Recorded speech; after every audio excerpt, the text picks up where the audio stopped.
Buenas noches a los habituales y no tan habituales video escuchas de nuestras historias a través de C2Speak, el canal de la emisora del Colegio Técnico Tomás Rueda Vargas, que utilizamos las noches hábiles de los periodos académicos para llegar a ustedes con nuestras historias de diversos autores de diferentes latitudes de ayer, hoy y siempre.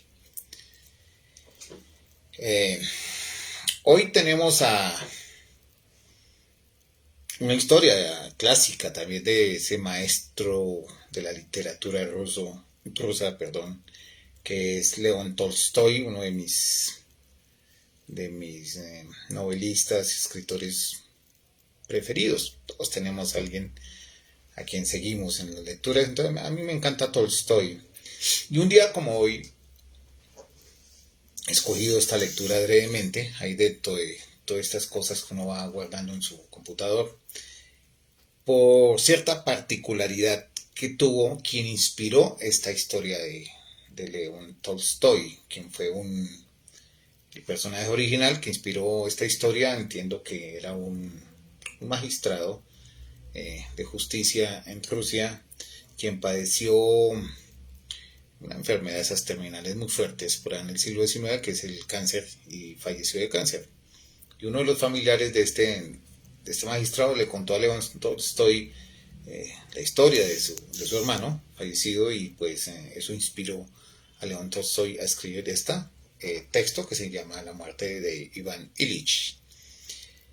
Y la escogí en memoria de Edwin Espejo, mi hermano, quien falleció el día de ayer, básicamente de lo mismo que el personaje de la historia de León Tolstoy. ¿Y de quién inspiró esta historia del maestro Tolstoy?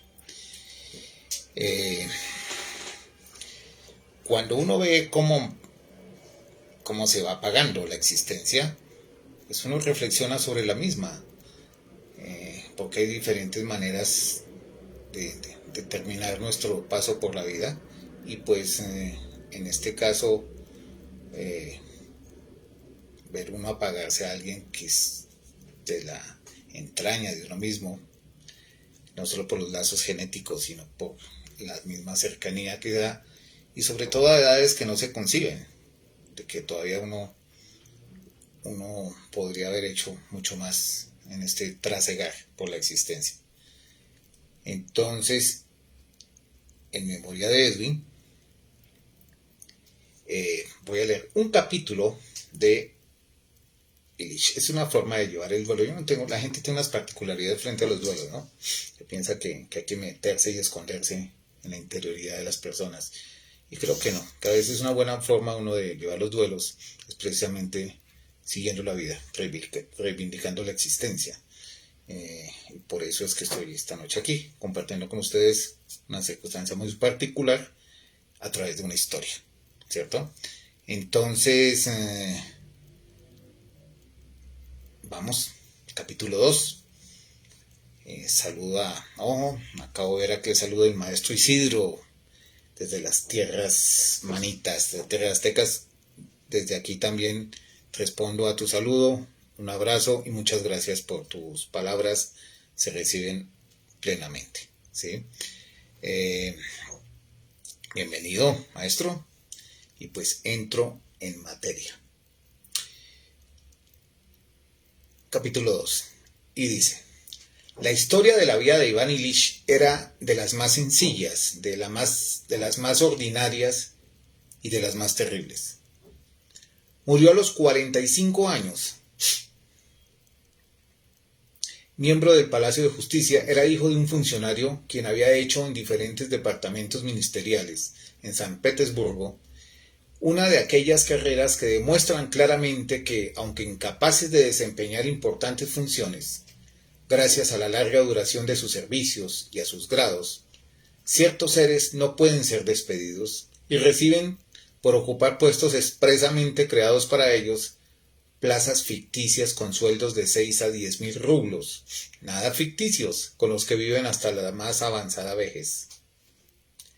Tal era el consejero secreto, el miembro inútil de varias instituciones inútiles, Ilya Efimovich Golovin. Tuvo 3 hijos. El segundo, Iván Ilich.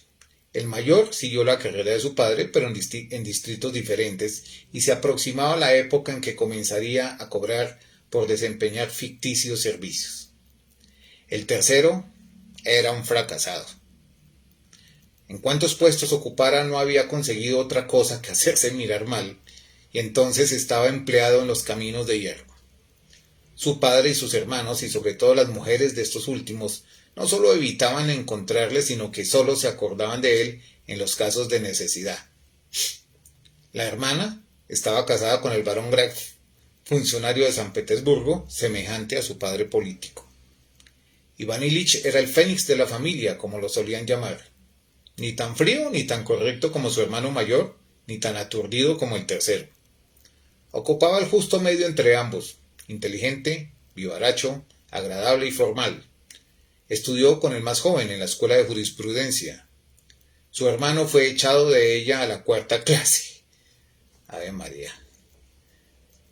Él, por el contrario, concluyó bien sus estudios. En la escuela era ya lo que debía ser toda su vida. Un hombre hábil, alegre, comunicativo y que desempeñaba severamente lo que consideraba su deber. Y por deber, admitía cuando era admitido como tal por las personas que ocupan puestos superiores, personas que le atraían como la luz a las moscas, y de quienes adquirió sus maneras, su modo de mirar las cosas. Todas las pasiones de la infancia y de la juventud pasaron sin dejarle profundas huellas.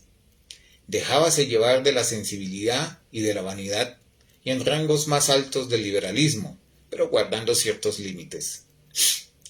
En la escuela de Derecho había cometido acciones que en ocasiones le parecieron villanías, que hasta le inspiraron cierto horror a sí mismo.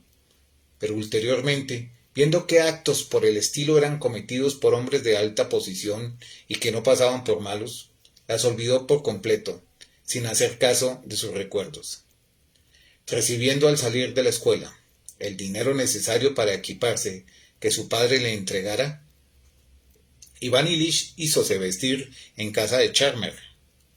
Puso en la cadena de su reloj, a modo dije, un medallón en el que se leía Respis Finem.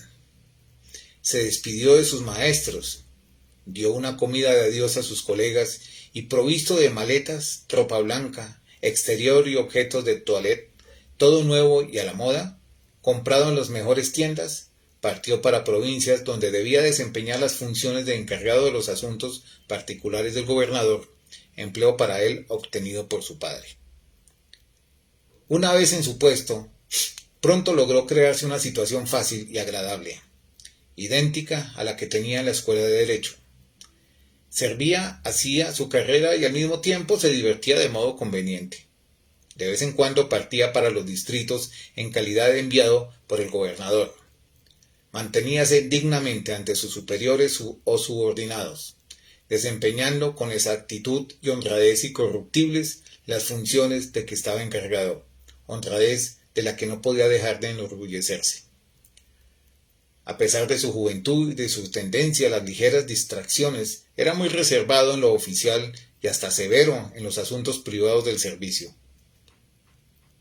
Pero en las relaciones comunes era siempre alegre e ingenioso, siempre servicial, correcto y buen muchacho, como decían de él su jefe y la mujer de éste, en cuya casa vivía.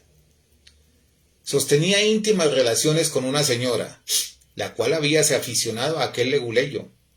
Trataba también a una modista, se divertía con los ayudantes militares de paso y paseaba por una retirada calle después de cenar. Adulaba a su jefe y sobre todo a su mujer. Pero había en ello un aire de tan gran corrección que imposible habría sido calificarle con malas palabras, que en todo esto no hacía sino seguir el aforismo francés. Necesario es que se pase bien la juventud. Il faut que je ne se passe. ¿Qué tal ese francés? Y hacía todo con manos limpias, camisa limpia y en buen francés. principalmente en la alta sociedad y por consiguiente con la aprobación de los personajes más elevados. Así pasaron los 5 primeros años del servicio de Iván Ilich. Súbitamente hubo un cambio. Nuevas instituciones judiciales aparecieron y hubo necesidad de nuevos funcionarios, e Iván Ilich se convirtió en un hombre nuevo. Se le ofreció la plaza de juez de instrucción y la aceptó. No obstante, serle preciso ir a otro distrito, abandonar relaciones ya establecidas y crearse otras nuevas. Sus amigos le acompañaron a la estación. Hízose sacar un grupo fotográfico de todos. Se le regaló una cigarrera de plata y partió para su nuevo cargo. En su calidad de juez de instrucción, Iván Ilich fue igualmente comme il faut. Supo distinguir como antes los deberes del servicio de los de la vida privada. El nuevo puesto en sí mismo ofrecía más intereses y atractivos que el de encargado de negocios antes desempeñado. Ya en su antiguo empleo, érale agradable pasar uniformado de frac de la casa Charmer ante los temblorosos solicitantes que esperaban ser recibidos por su jefe, y los individuos del servicio que le envidiaban. Pero había pocas personas bajo la dependencia directa de su voluntad: el comisario de policía rural y los Trashkoiniks, cuando se le enviaba con alguna misión. Le gustaba tratarles con cortesía, reñirles amistosamente, dejándoles sentir que si le convenía podía aplastarles. Pero los casos de envío no se repetían con frecuencia. Ahora, siendo juez de instrucción, Iván Ilich sentía que todos, absolutamente todos, los más importantes, los más satisfechos de sí mismos, estaban entre sus manos, y que le bastaba escribir ciertas palabras en un papel timbrado para que aquellos hombres graves, aquellos hombres satisfechos, presentaranse ante él en calidad de acusados o de testigos, y que si no les ofrecía un asiento, permanecerían en pie ante él contestando a todas sus preguntas. Iván Ilich no abusaba de su poder. Por el contrario, trataba de dulcificarlo, mas la conciencia de su poder ofrecía todo el interés, todo el atractivo de la novedad.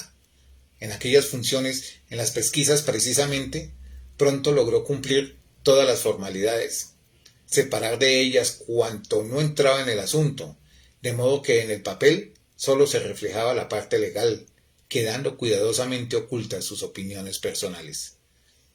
Era una cosa nueva. Iván Ilich fue uno de los que primero aplicaron el Estatuto de 1864. En su nueva residencia, el juez de instrucción creóse nuevas amistades, tomando un tono distinto al que empleara cuando fue encargado de negocios particulares. Observaba una distancia respetuosa entre él y las autoridades del distrito, escogiendo sus relaciones en la mejor sociedad de los ricos y magistrados de la ciudad. Adoptó un tono de ligero descontento respecto al gobierno del centro, de moderado liberalismo y de civismo burgués. Con esto, sin cambiar nada en su tocado ni en su modo de vestir, no se volvió a afeitar dejándose crecer la barba. La vida de Iván Ilich se hizo agradabilísima. La sociedad criticona opuesta al gobernador era íntima y buena. Su sueldo era ya más considerable y lo que sobre todo aumentaba su alegría eran las partidas de whist que regularmente jugaba. Tenía el don de jugar alegremente, de reflexionar con rapidez y mucha finura, de modo que casi siempre ganaba. A los 2 años de servicio, en la nueva residencia, Iván Ilich conoció a su futura esposa. Praskovia Fedorovna Mijil era la más seductora, la más inteligente y la más brillante joven de la sociedad frecuentada por el juez de instrucción.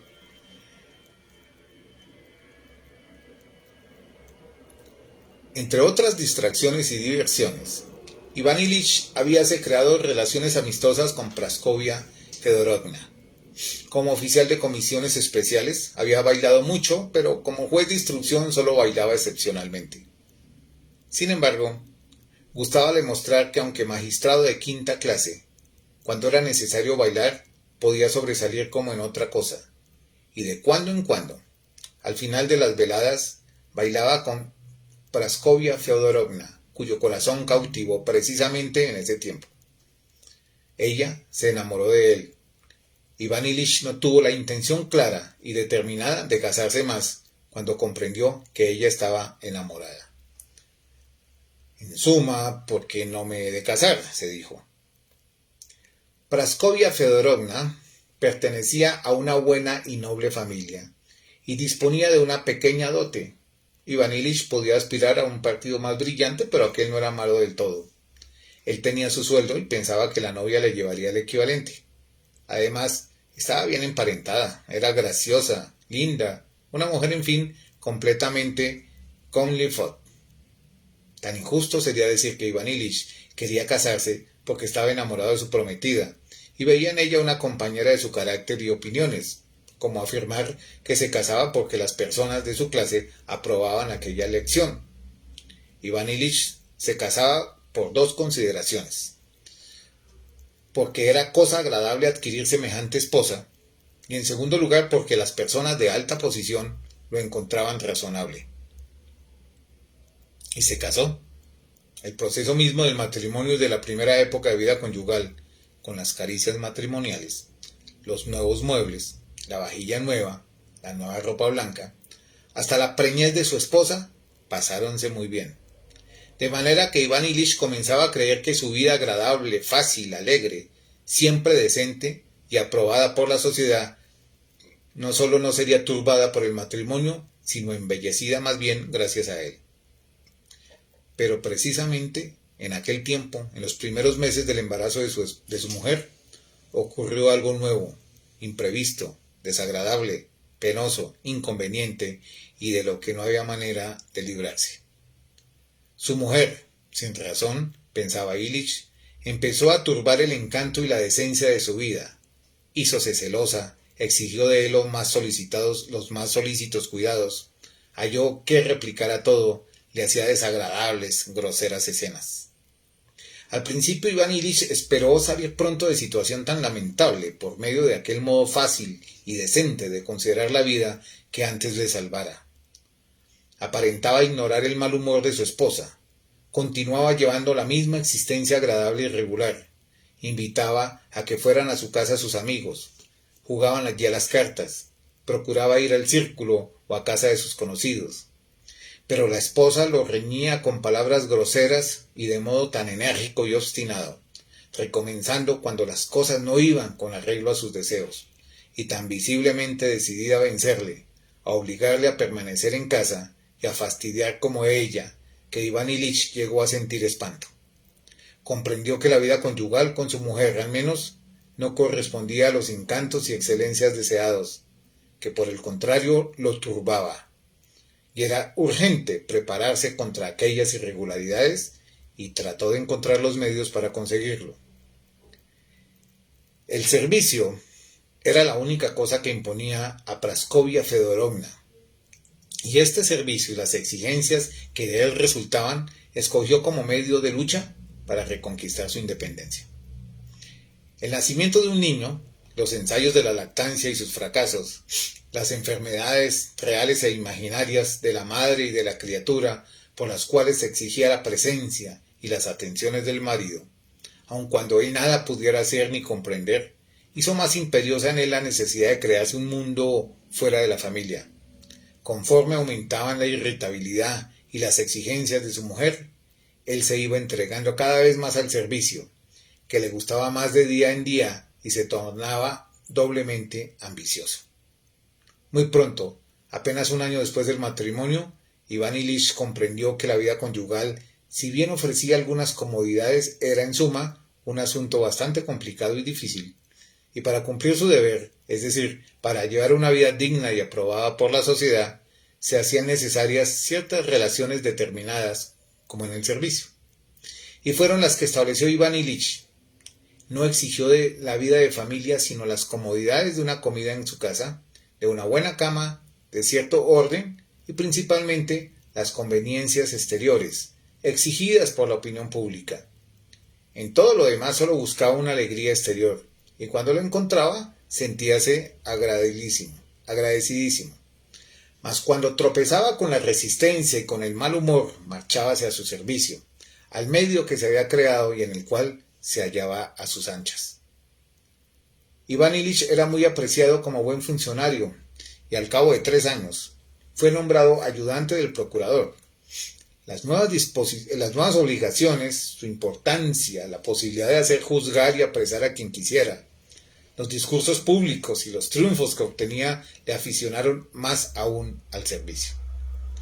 Conforme iban naciendo niños, lo detestable del carácter de su mujer aumentaba, se hacía más intolerante y más áspera, pero las reglas que se había impuesto para la vida doméstica le tornaban casi insensible a su mal humor. Al cabo de 7 años de servicios en X, Iván Ilich fue nombrado procurador en otro distrito. La familia hubo de trasladarse teniendo poco dinero. A Praskovia Fedorovna no le agradaba la nueva población. El sueldo era mayor, pero la vida más cara. Añádase a esto que 2 niños fallecieron y la vida de familia desagradaba más cada vez a Iván Ilich. Praskovia Fedorovna reprochaba a su marido todos los infortunios ocurridos en la nueva residencia. Las conversaciones entre los esposos eran generalmente sobre recuerdos de disputas anteriores y las disputas estallaban a cada instante. Los periodos puramente amorosos eran lo único que ocasionaba cierta armonía entre el marido y la mujer, pero aquellos periodos no eran duraderos, sino como pequeñas islas que abordaban por algún tiempo y pronto abandonaban para de nuevo lanzarse al mar de los rencores, a la aversión recíproca y al aislamiento. Este aislamiento habría podido contrariar a Iván Ilich si él hubiera pensado que aquello podía marchar de otro modo, pero consideraba la situación no solo como normal, sino hasta como objeto de su actividad familiar, objeto que era llegar a dejar de sí y gradualmente las contrariedades y darles un carácter inofensivo y conveniente. Y realizaba esto permaneciendo menos cada vez en casa, y cuando veíase obligado a no salir, aseguraba su tranquilidad por medio de la presencia de extraños.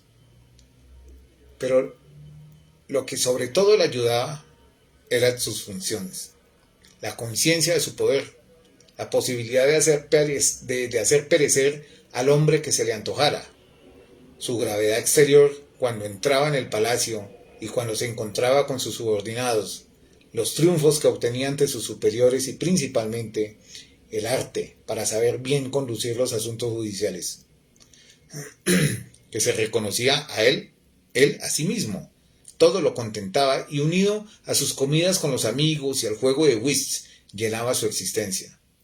De suerte que en general la vida de Iván Ilich continuaba tal como él creyera debía ser, agradable y conveniente. 7 años vivió de igual manera. Su hija mayor tenía ya 16. Murió otro hijo. Solo quedó uno, un colegial, motivo de discordia. Iván Ilich quería que terminara su educación siguiendo la carrera de jurisprudencia, pero Praskovia Fedorovna, por espíritu de contradicción, habíale introducido en el colegio. La joven era educada en casa de sus padres y a maravilla crecía de estatura y conocimientos. El colegial era torpe. Bueno, como se volvió costumbre a través de este club de lectura, dejar las cosas a medias, hago lo mismo. Y en otro encuentro seguiremos con otro capítulo. A ver qué le pasó al pobre Iván Ilich en su matrimonio y con sus hijos. En esta lectura agradezco a quienes están por allí, pero insisto, en la pantalla del celular no los visualizo a todos. Yo sé que está Dayana Landazuri, que es la que veo ahorita en pantalla, y a quienes han enviado su saludo. Muchas gracias por estar aquí presentes y conectados a CitoSpeak y a la lectura de esta noche del maestro León Tolstoy, que insisto, esta lectura la escogí en memoria de Edwin, mi hermano, quien ayer partió. Lo último que le dije es: vista al frente, mío, vista al frente. Ya no vale la pena mirar atrás. Pero ten la certeza que otros vamos por ahí. Sí. Tal vez te esperen otros los que antes partieron. Lo sabremos en su momento, pero tal vez no tengamos a quien contarles, ¿no? El barquero navega hacia la eternidad y nosotros dejamos por esta noche, siendo las 8:27 de la noche aquí en Bogotá, la lectura, ¿sí? Y mañana viernes, si no hay inconvenientes técnicos, que a veces suceden los viernes, curiosamente, entonces otro de mis compañeros, con otro autor, otra lectura, nos daremos un baño de escucha a través del mundo de la literatura. A todos ustedes y a mi colega administradora de comunidad, muchas gracias. Feliz noche y sean felices. Yo les digo.